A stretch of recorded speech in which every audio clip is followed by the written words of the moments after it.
Hi there, I'm Jackie Thomas-Teague from Bloom Property Management, and I'm here today to talk about cleaning mould off tricky textured windows.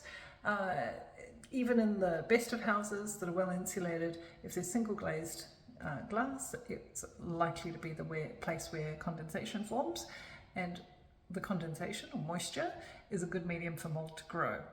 So that's particularly the case in bathrooms, like I'm in the moment. And that's usually where we get textured glass as well, because it obscures the people behind and gives privacy. So let's take a look at what I'm looking at. So here's a textured glass window. It's quite a heavy texture on it. You can hear the sound of my fingernails. And I've given this one a pretty good clean, but it can get mould in between those tiny little things there. And if you look close, there's often little specks of mould growing in those. So what's the best way of cleaning textured windows like this? Well, I like to use a nice environmentally friendly cleaner, such as cleaning vinegar. This one's a nice high strength one, which means it's going to work very effectively. Vinegar is excellent for cleaning all sorts of glass, so any sort of windows, mirrors, that kind of stuff, even chrome taps, things like that, comes up beautifully.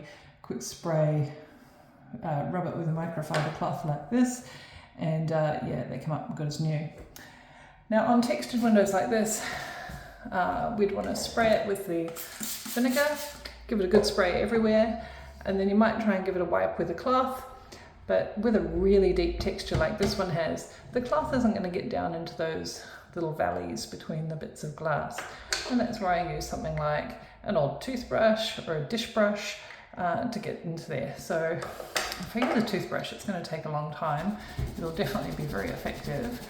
But you can imagine I'm going to be here for quite some time to do an entire square metre or so of window. So a bigger brush, like a dish brush, works quite well, so bear with me for the sound.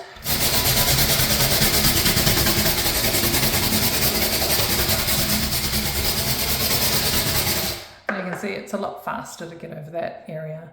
And then I'd come along with my microfiber cloth. I like microfibers, they don't leave any fluff behind, and they do tend to pick up things really well, and I give that a good wipe like that, and a good dabbing to kind of get the moisture from deep in those valleys. And then to finish off, open my window, oops, make sure it's latched so it doesn't damage the hinges in the breeze, and let the air dry that naturally. Vinegar, any vinegar residue on there will actually help reduce any further mould growth in the future, and so it'll keep a nice sparkling window for longer. But the key point about not having mould grow on windows is to open them. Use ventilation as much as possible, either that or a bathroom fan, preferably both. Tips and hints on how to look after your property, whether you're an occupant or an owner of a rental property wanting to clean it between tenants. Follow me for more tips. Thank you.